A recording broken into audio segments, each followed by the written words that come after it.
Women Innovators. Interviews with women with big messages and big missions, sharing their stories to inspire you to live your passion and step up to make the world a better place. Here's your host, Tammy Patzer. Hi, everyone. This is Tammy Patzer, and I'm really excited because today's guest is Victoria Plekenpol. And she has such an amazing background. She's traveled the world, and we're going to talk a little bit about that. She has 2 biological children, and she's also adopted Kailin Grace, who's now 10 years old, and she is the sales executive, Blue Diamond, and founder of dōTERRA China. And of course, she works in China with her global team. And right now, she happens to be in Colorado, where, of course, because we can be everywhere, we're talking with her. I'm in Florida. She's in Colorado. And Victoria believes that the only way people will be able to live fully and fulfill the purpose they were created for is that they are to be fully healthy, clear-minded, and full of energy. Her mission is to empower and educate women to own their lives without boundaries, to ensure them that it's never too late to make a change, to help them discover their purpose, and to fulfill it. So let's start our conversation. Let's back up a little bit, because you literally had a wake-up call when you were 21 years old. Can you tell me more about that? Yeah. It was something that really blindsided me and my whole family. I was a very typical kind of American, going to school, and had this cardiac event that landed me in the emergency room. And it turned out I had a congenital heart problem called Wolff-Parkinson-White syndrome, which my family had no idea. And it put me on this journey of a lot of hospitals, a lot of tests, and ended up having an experimental surgery at the time. This was back in 1988, so I'm going to age myself there. But in hindsight, it was probably the best thing that happened to me, because it woke me up. It woke me up to life. It woke me up to how fragile it can be. And I think we're kind of living in that again right now. And I remember coming through that and thinking, oh my, I better live my life and not just go through the motions, you know? And it was, and I was sharing a bit earlier that I don't want anybody to have a heart attack, of course not, but you kind of need to have that moment where you wake up and say, what am I here for? And what am I supposed to be doing to make a positive impact? I agree with you. Right now, it seems like it's like take a pause, and it's a time to reflect, and our lives are probably going to be different. And I imagine we're going to have to grieve whatever that looked like. So some of the things that you talk about is that you want to empower women to own their lives. So what exactly does that mean to you? Well, what that means, and I've lived in 6 countries. You said I traveled the world. I've actually lived around the world. And, you know, everybody has a choice. Every day you wake up and it's like, am I going to have a good day or am I going to have a bad day? And honestly, bad things happen. And I am not making light of that at all, that people are in bad situations. But are you going to stay there, or are you going to change it? Because you and only you have the power to change it. So when I'm coaching people and talking to people, you know, if you're not happy with your health, you need to change it. You know, you need to get up and reach out, get the help that you need, start taking the walk, start changing the diet. You have to do that. You need to own that.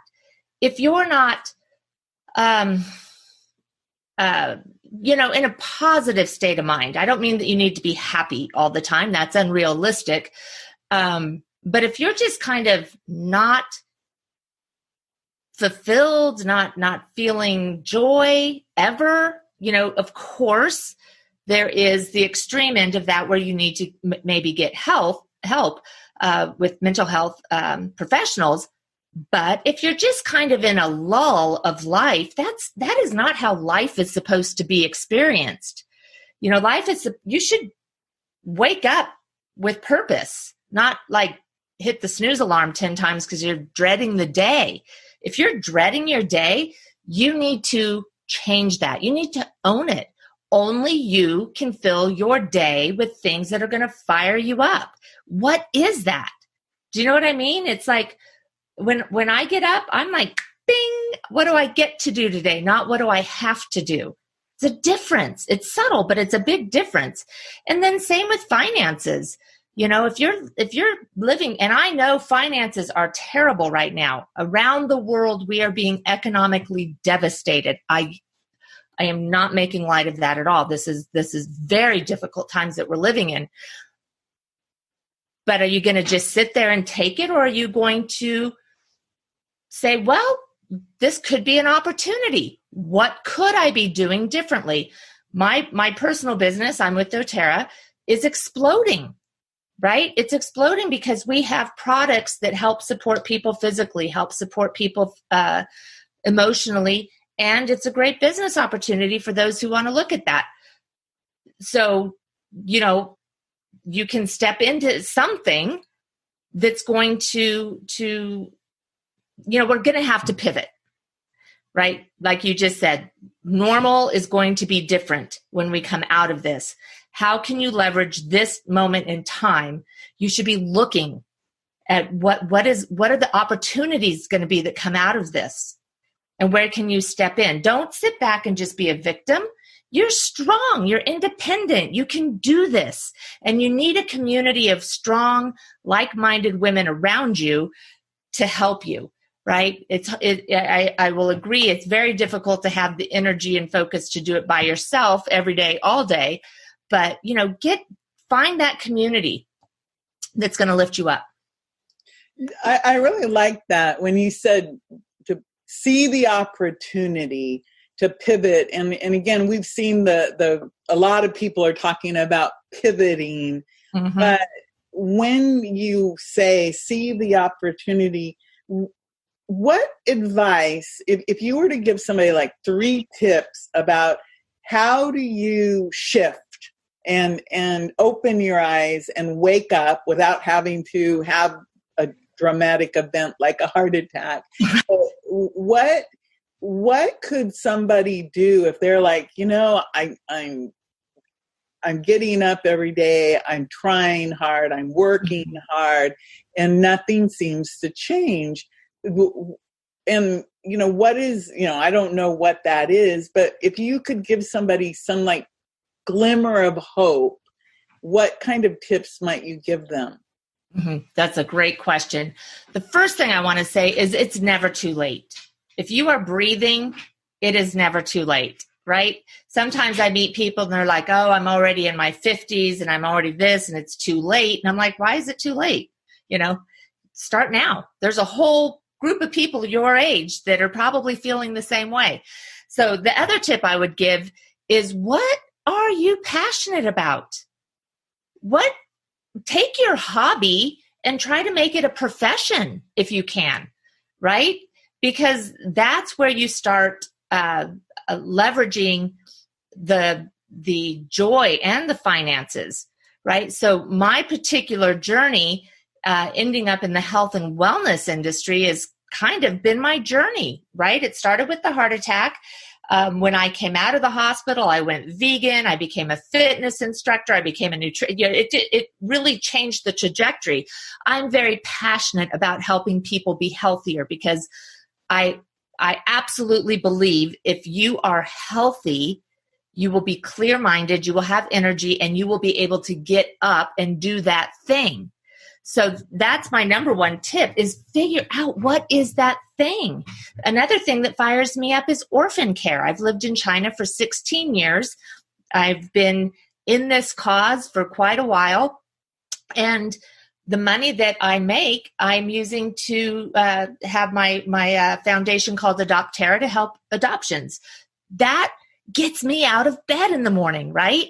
Like the idea that I could help another child come to their forever family fires me up. What fires you up? Is it cooking? Is it my daughter? I have a 24-year-old who's at Harvard getting her master's in nutrition, sustainability, public policy. Like, this girl's going to save the world, right? She is all about no plastic. She's a vegan, she's all about the planet and sustainability and recycling. And it gets her out of bed in the morning, right? So I would just want to, so what is it? Is it the environment? Is it animals? Is it a hobby? There are fabulous people out there doing YouTube videos, making a fortune on crafts. Like, are you a craft? Like, it doesn't, what is that thing? What is that thing? And then figure out how to monetize it. Right? That's my tip. Monetize the thing that fires you up. So when you say monetize, for people, a lot of people, maybe that's where they get stuck. Do you have any suggestions on how to get started in taking that passion, and how do you monetize it? How do you start making money with your passion? Like with dōTERRA, for example, that has a specific business model that goes with it, so people can step into something that already exists. Right. But what other ways are there that somebody might take a passion? Well, I want to speak to both of those points. So with dōTERRA being a network marketing model, I absolutely love network marketing. If it's done well, if it's done professionally, it is a fabulous at-home business model that works, right? I know there's all kinds of bad, negative connotations out there that I understand, but when it is done well, it is a very doable business model that if you can find a company that you're passionate about, nothing against kitchen products. I wouldn't get that excited about that myself, but somebody who's a cook would get extremely excited about that. So there are business models out there that are really easy to step into with very low overhead, very high potential. And quite frankly, dōTERRA has become my vehicle to make extraordinary amount of money so that I can fulfill my personal purpose of helping with adoptions, right? And then now I help other women use dōTERRA and do dōTERRA and build businesses so that they can fulfill their purpose. That's just one model, and it's a great model. I would definitely not dismiss that. If that's not your thing, then the second thing I would say is, I love Google. Do your research. Find other people that have the same passion. Go into Facebook groups. Go into different community chat rooms that are doing that thing and see what they're doing, right? And maybe your area, nobody's doing it. Or maybe you get an idea that's a little bit different that you can put a spin on it, right? So it's all about research. And I will tell you, if it's something you're passionate about that you're researching, you'll start to tingle with excitement, right? Instead of just, sitting home doing, maybe you're a gardener, maybe you're a cook, or maybe you do, whatever, knitting, whatever it is, taking care of pets. When you're just by yourself kind of doing it, it seems small. But when you get into a group and you get into a community and you start seeing what other people are doing with that thing, it just starts to break down walls and barriers that you can step into and start getting ideas. And ideas are not just passing thoughts. You have to capture them and look at them and go, is this actually a really good idea? I have ideas all the time. I have to sleep with a pen and paper next to my bed or I won't fall asleep if I don't write it down, right? And I will tell you, I will look at 20 ideas that I've written down, and probably 19 of them aren't realistic or any good. But there's the one that I'm like, I wonder if I tried that, if that would work, right? So take your ideas and don't dismiss them. This is your intelligence. This is your being, thinking, creating, right? So you have to act on them for them to become reality. And I think a lot of people just think they're thoughts and they just let them go. So capture them. That's really good advice, to capture those ideas, because most of the ideas that I have that have turned into something bigger, they were just like thoughts. Or maybe I was doing something like sitting at the laundromat watching the dryer go by, because I had so much laundry to do. I took it all to the laundry because I couldn't stand the thought of spending, in and out of doing laundry at home. So I just took it all at once, to do it. And I've had great ideas. I call it the Church of the Laundry, because the ideas I have. I get a lot of my ideas in the shower, actually, as well. So they call it shower ideas because it's something about the water and everything.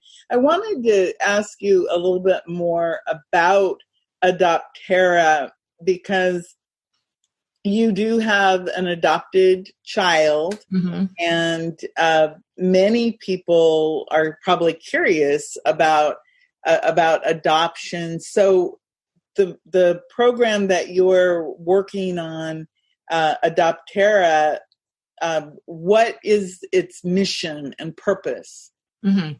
Thank you for asking that, so I can have a platform to share my heart.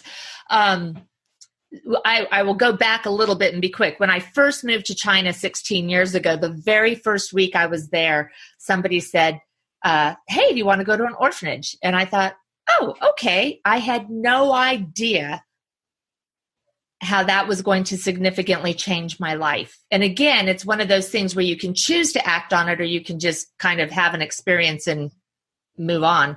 I got home from that first day and I sobbed. Because the day before I didn't know, and today I knew. And what was I going to do about it? Now, I'm a big believer in strengths and strength finders. So if you haven't done that, it's something you should look into. But my number one strength is responsibility. And that can be a good thing and it can be a bad thing, because I think I take responsibility for things that aren't probably necessarily my complete responsibility. But it helped me have insight into why I respond to things the way I do. And in this particular case, I came home and thought, I'm now responsible. I can't not know what I know. So that started me on this journey of making an impact for the orphan, right? I know that I, as a single person, am not going to fix the orphan situation globally. But what could I do, right? So, and at that time, my biological kids were probably like 7 and 9, something like that. I thought I was done having kids. And so I started going to the orphanage every week. And then I started speaking, started off at like a church, and kind of like trying to raise awareness that this was an issue. Ended up through a series of relationships and conversations, helping with another couple starting a healing home called the Shanghai Healing Home. And it was a cleft palate house where we would take orphans that were with cleft palate, get their surgeries, and then get them adopted out. So this has been a journey. And I would have to say that too. Most of life is a journey. Most of these things don't just like happen overnight.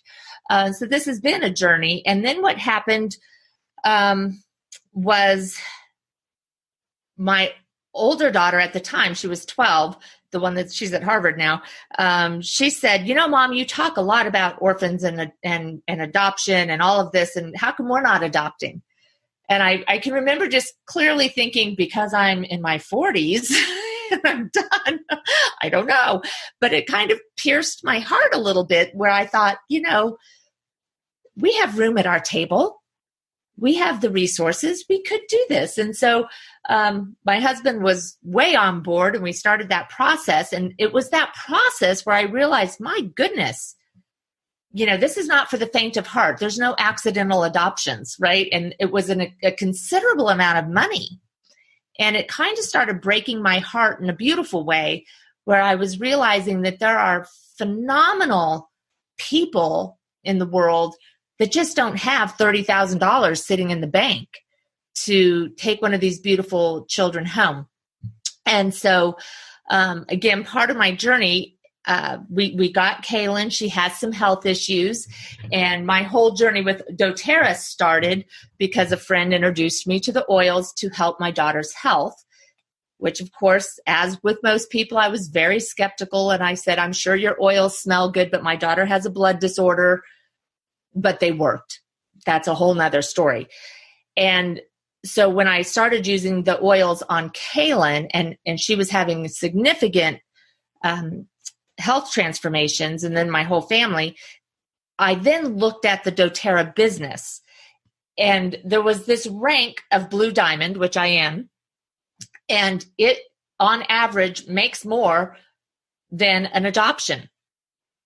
And I said to my husband, oh, I should do this as a business, and I'm going to get to that rank, and I'm going to start helping people pay for adoptions.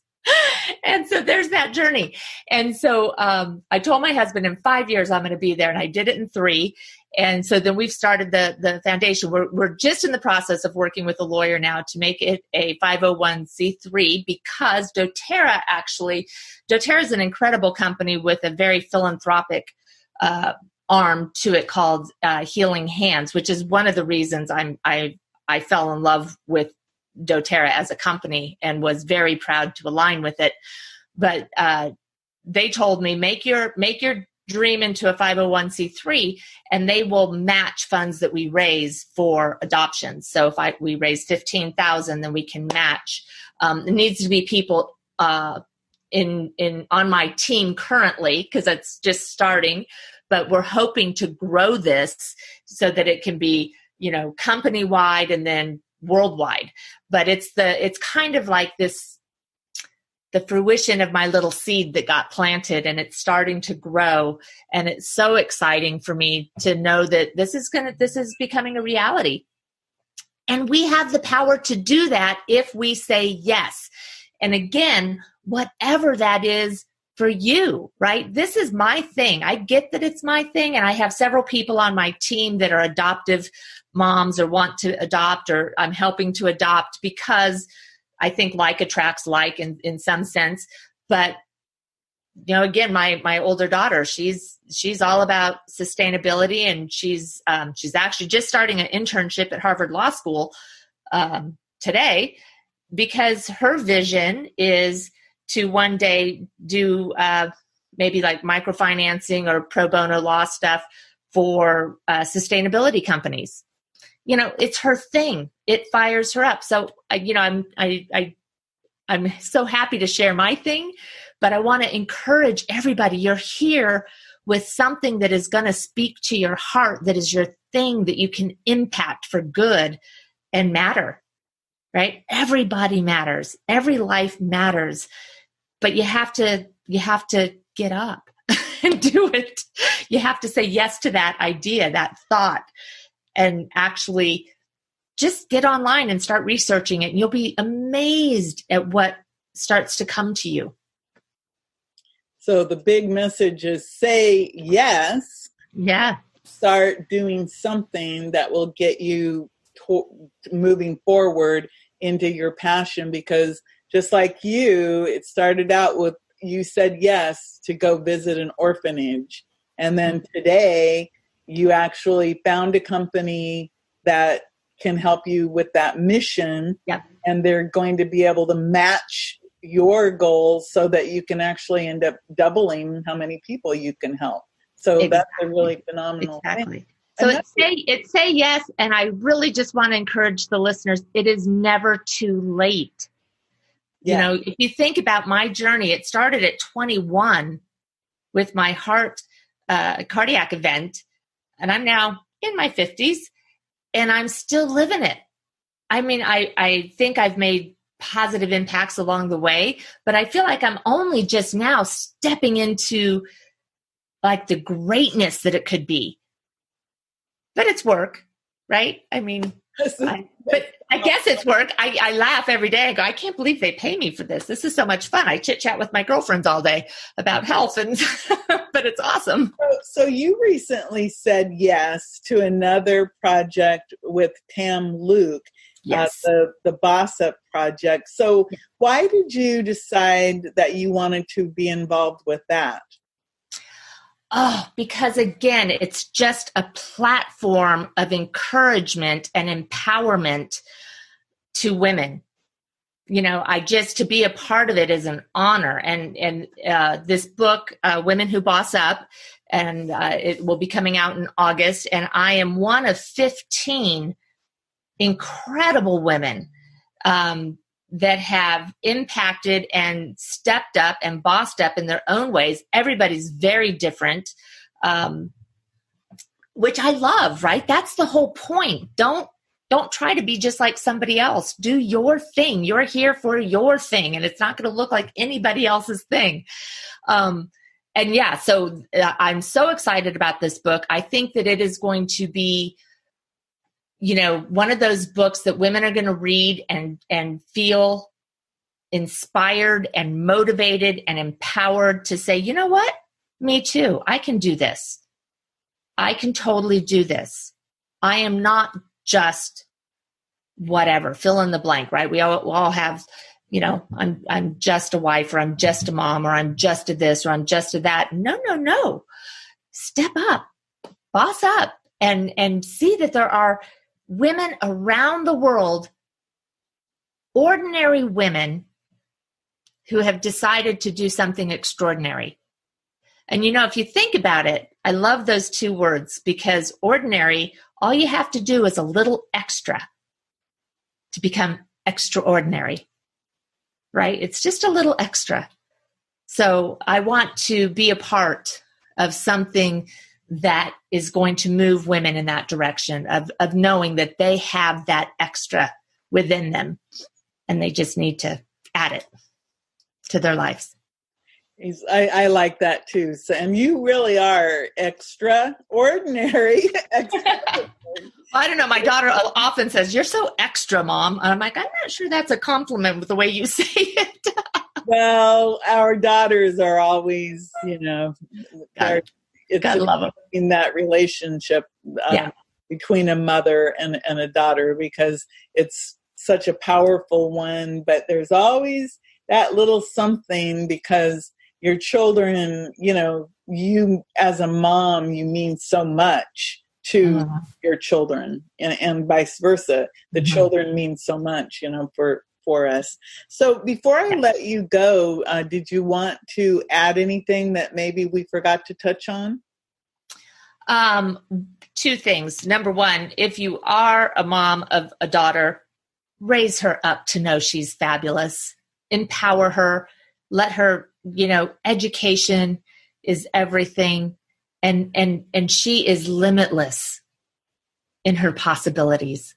Really. That's, you know, there was a great book years ago, gosh, maybe even in the 90s, called The Gift of the Blessing. And it was written by John Trent. And it was just about speaking, or they call it the blessing. I believe it was a Jewish terminology, to speak over your children, almost vision of what could be for them. And we as moms have the power to break our kids down or to build our kids up. And every word that comes out of our mouth is going to do that. So, and it's not to say don't discipline. We don't want to raise a generation of entitlement, but to speak over them vision of greatness and matter, that they matter. So that's number one. And the second thing is, if you want to contact me, I'd love to hear from you. You can find me. My website is Oil Without Boundaries, and it's OYL, Own Your Life. So Oil Without Boundaries.